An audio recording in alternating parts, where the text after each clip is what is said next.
Queridos irmãos, queridas irmãs, então esse vídeo ele é de número 57, Nosso Lar, Chico Xavier, e dando sequência aqui, explicações de Lísias. Já estamos terminando já esse capítulo 7º, e aqui Lísias continua dizendo assim: no dia em que você orou com tanta alma, prosseguiu o enfermeiro visitador. Quando compreendeu que tudo no universo pertence ao Pai Sublime, seu pranto era diferente. Não sabe que há as chuvas que destroem e chuvas que criam? Lágrimas há também. Assim, é lógico que o Senhor não espera por nós, ou melhor, o Senhor não espera por nossas rogativas para nos amar. Então vejamos, nós já tratamos desse assunto aqui, né? Deus não espera por nossas rogativas por nos amar,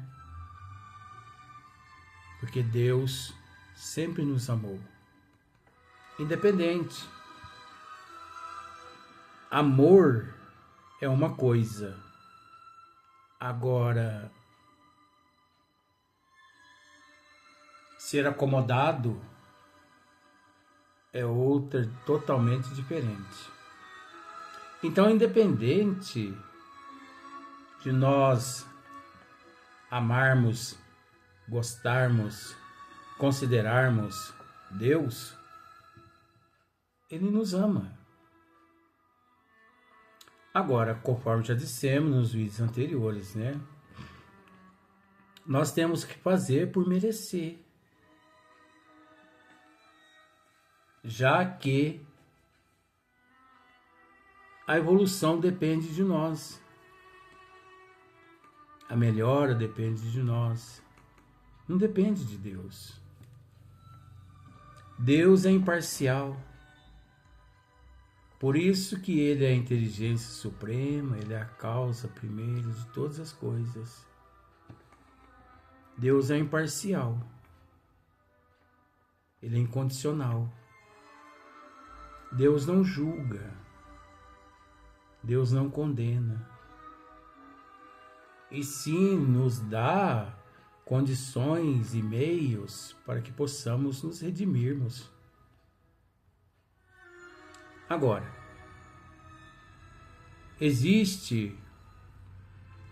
por exemplo, existem espíritos que não reencarnam tanto e evoluem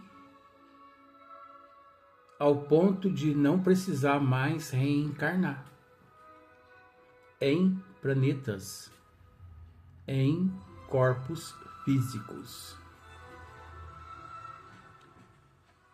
enquanto outros reencarnam bilhões de vezes. Mas então Deus é injusto. Não, não é Deus. Quando aqui no corpo físico eu me encontro e que eu aproveito todas as oportunidades, arregaço as mangas, ergo a fronte, e luto, batalho, corro atrás, é natural que eu, fazendo por merecer, supero mais cedo as minhas dificuldades. Igual, por exemplo, a nossa evolução, ela podemos resumir da seguinte forma: um aluno no primeiro ano escolar, ele batalha, ele luta, ele estuda, ele chega em casa, ele faz o dever, faz tudo, estuda, busca na enciclopédia, no fim do ano, ele passa para o segundo ano, para o terceiro, para o quarto, para o quinto e assim em diante. Enquanto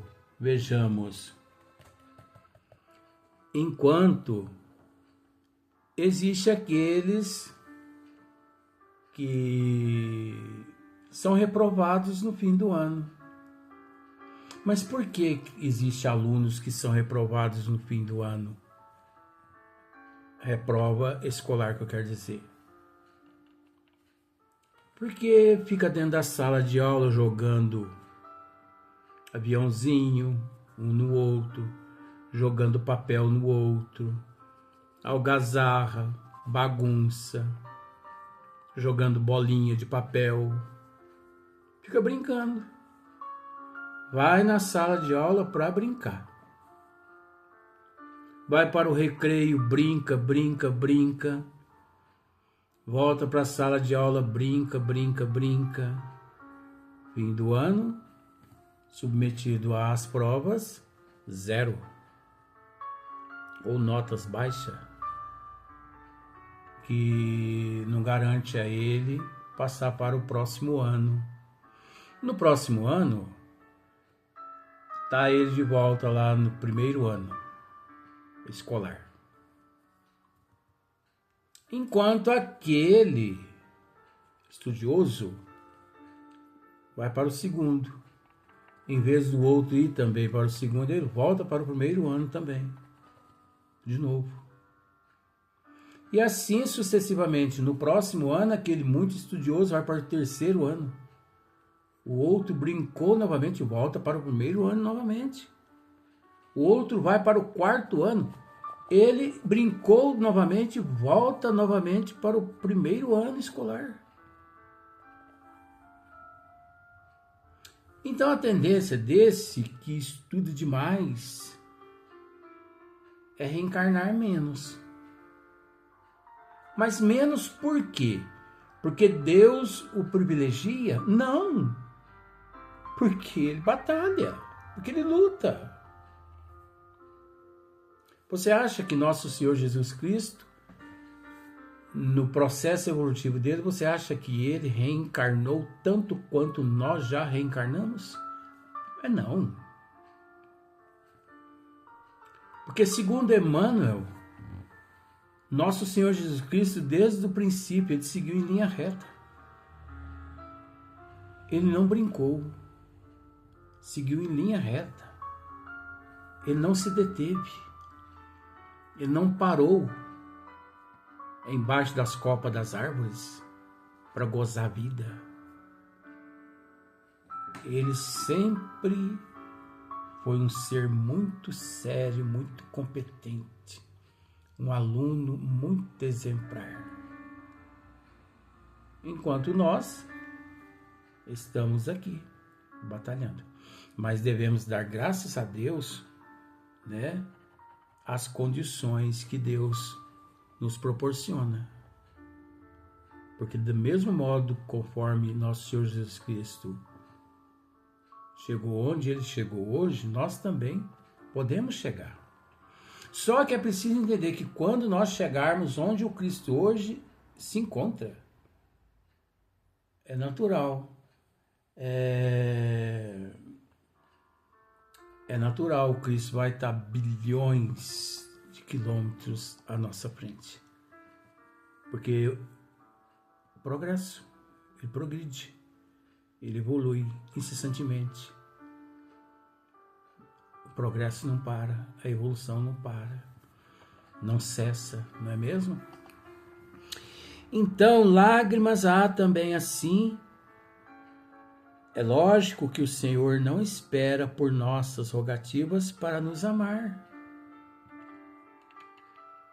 Deus não espera.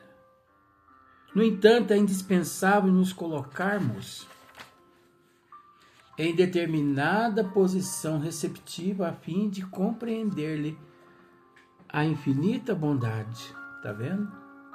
É o mérito, o conhecimento, a infinita bondade. Um espelho enfuscado não reflete a luz, Não é verdade? Um espelho enfuscado não reflete a luz, enquanto um espelho limpo, ele reflete a luz. Desse modo, o Pai não precisa de nossas penitências. Isso é muito interessante.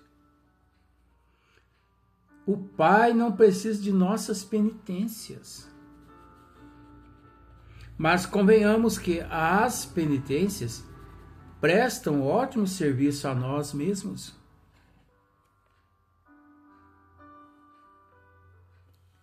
Entendeu? Clarencio não teve dificuldade em localizá-lo, atendendo aos apelos de sua carinhosa genitora da terra. Você, porém, demorou muito a encontrar Clarencio. E quando sua mãezinha soube que o filho havia rasgado os véus escuros com o auxílio da oração, chorou de alegria, segundo me contaram. Então, quando ele orou, quando ele rogou, mas quando ele se entregou de corpo e alma naquelas regiões umbralinas e reconheceu que realmente ele havia um ser maior que rege tudo. Não existe um que não se curva aos pés de Deus, aos pés de Jesus.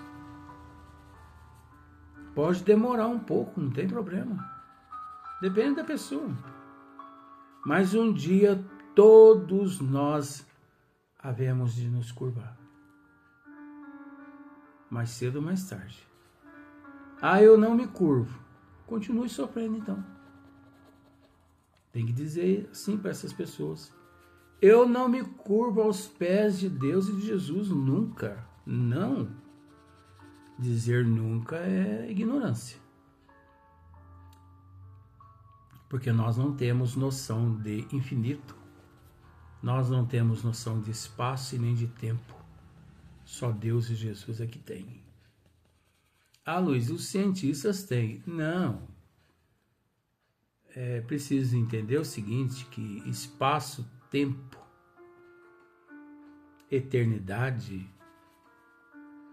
infinito, conforme Deus e Jesus entende, não é conforme a ciência da Terra compreende. E onde está minha mãe? Exclamei por fim. Se me é permitido, quero vê-la, abraçá-la, ajoelhar-me a seus pés. Não vive em nosso lar, esclareceu Lísias. Habita esferas mais altas, onde trabalha não somente por você. Observando meu desapontamento, acrescentou o fraterno. Virá vê-lo. Por certo, antes mesmo do que pensamos. Quando alguém deseja algo ardentemente, já se encontra a caminho da realização. Olha que maravilha. Quando alguém deseja algo ardentemente, já se encontra a caminho da realização. Então nós precisamos desejar as coisas boas. Nós precisamos acreditar nas coisas boas, no futuro do espírito. Tem você, nesse particular, a lição do próprio caso. Anos a fio rolou como pruma, albergando o medo, as tristezas e desilusões. Mas quando mentalizou firmemente a necessidade de receber o auxílio divino, dilatou o padrão vibratório da mente e alçou visão e socorro. Ou melhor, e alcançou visão e socorro. Restava para André, né, nesse instante, olhos brilhantes, encorajado pelo esclarecimento recebido, exclamei resoluto: desejarei então com todas as minhas forças. Ela virá. Ela virá. E isso é verdade. Se nós desejamos com toda a fé,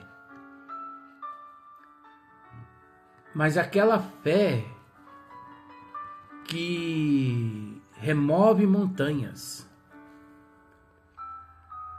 a fé inabalável, se nós desejamos com fé, com amor, se fizermos por merecer, olha,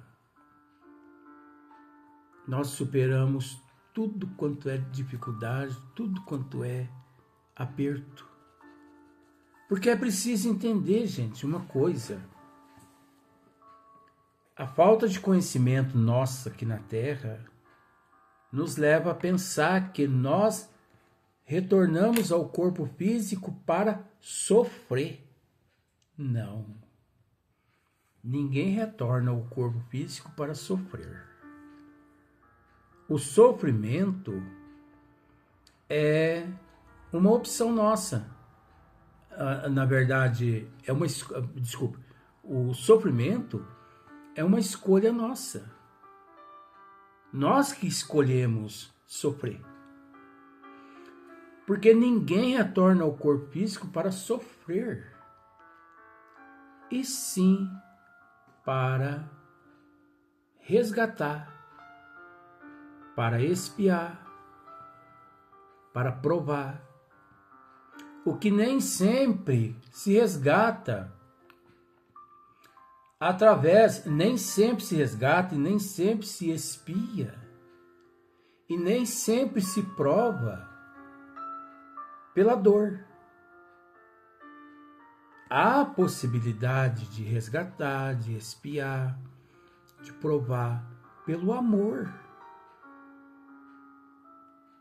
Desde que nos conscientizemos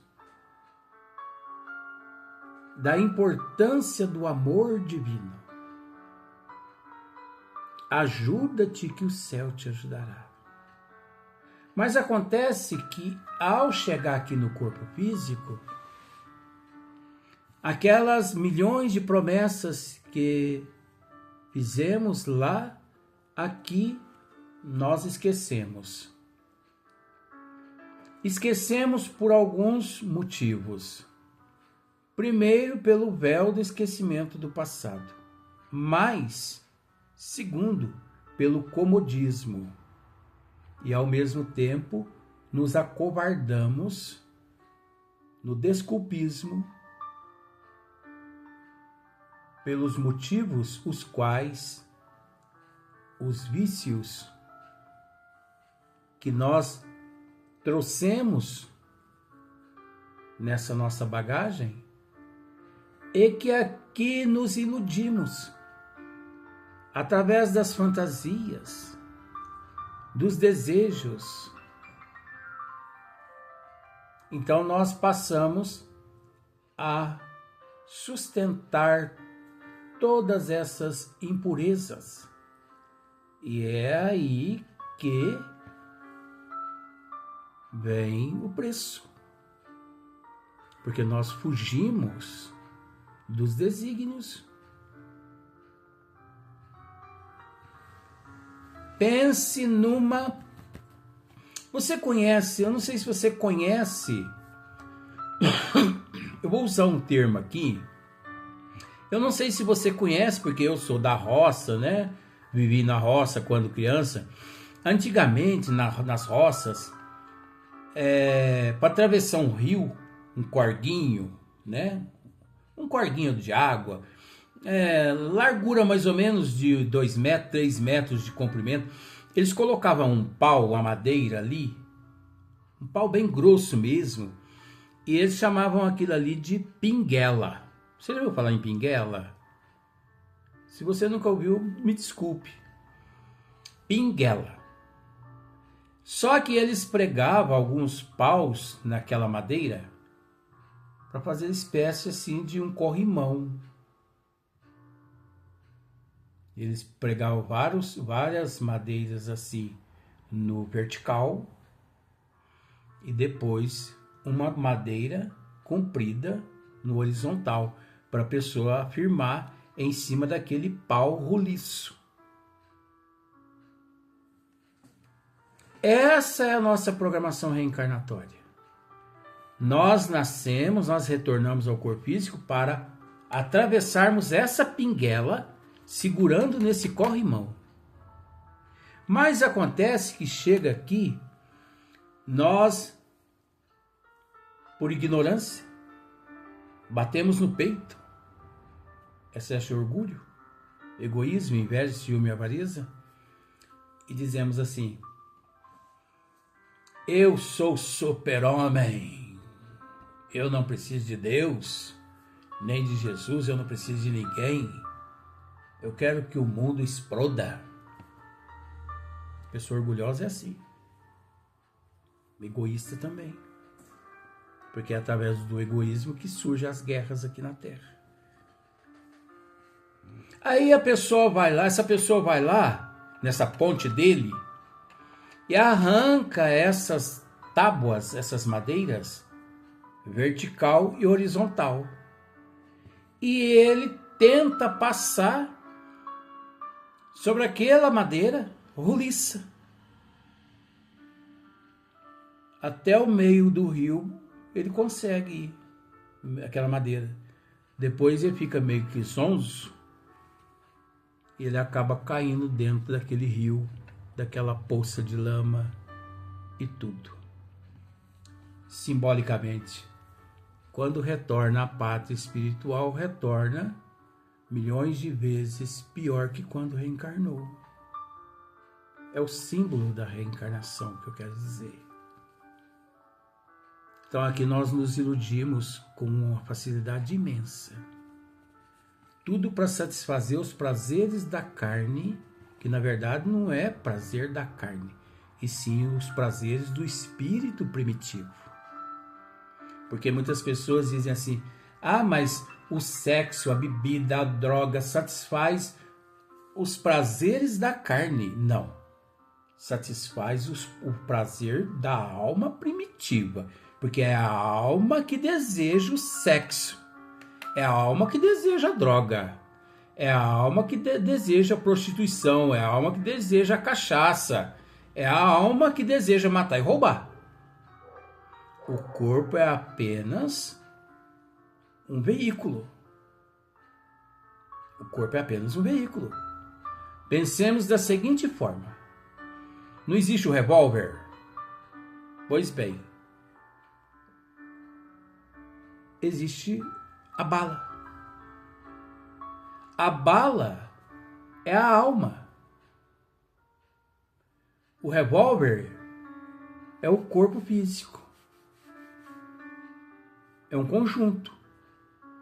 Por isso que nós culpamos quando bebemos, matamos, roubamos. É preciso satisfazer os desejos da carne aqui, né? Não. Satisfaz aqui os desejos da alma primitiva. É a alma primitiva que não presta, que ainda traz nela esses desejos. Porque é a alma que já se desprendeu ou que luta para hoje ser melhor que ontem, amanhã melhor que hoje, ela não experimenta. Luiz, mas é preciso experimentar, porque quem experimenta uma vez não precisa experimentar mais. Mas na condição evolutiva que nós nos encontramos, meu bem, é um perigo as pessoas experimentar uma vez. Porque quantos milhões de jovens experimentou uma vez e hoje estão viciados mais ainda nas casas de recuperações, nos hospitais psiquiátricos, mais ainda obsidiados ainda por aquele produto químico. Quantos milhões de pessoas experimentaram o sexo desregrado, desalinhado e não conseguiram depois parar mais? Quantos bilhões de pessoas experimentaram a bebida pela primeira vez, uma tacinha, um golinho, e não pararam mais? O cigarro e não pararam mais? Há algumas exceções. Há aqueles que experimentaram, não gostaram, não colocaram mais na boca. Mas a maioria é incidência. Lísia sorriu com inteligência e, como quem previne, generoso, afirmou ao despedir-se: convém não esquecer, André, como se diz assim, né? Contudo que a realização nobre exige 3 requisitos fundamentais, a saber, primeiro, desejar. Olha os requisitos fundamentais a saber. Desejar. Segundo, saber desejar. E terceiro, merecer, ou, por outros termos, vontade ativa, trabalho persistente e merecimento justo. O visitador ganhou a porta de saída, sorridente, enquanto eu me detinha silencioso a meditar no extenso programa formulado em tão poucas palavras. Convém não esquecer, contudo, que a realização nobre exige 3 requisitos fundamentais. E quais são esses 3 requisitos? A saber, primeiro, desejar. Nobres, viu? É nobres. Segundo, saber desejar. Porque muitos de nós não sabemos desejar. E terceiro, merecer, né? Ou, por outros termos, vontade ativa, trabalho persistente e merecimento justo. Então, é preciso desejar. Nobre, não é? Os requisitos nobres. É preciso saber. É preciso merecer. É preciso batalhar. É preciso trabalhar. É preciso se colocar na condição de merecedor. Próximo vídeo.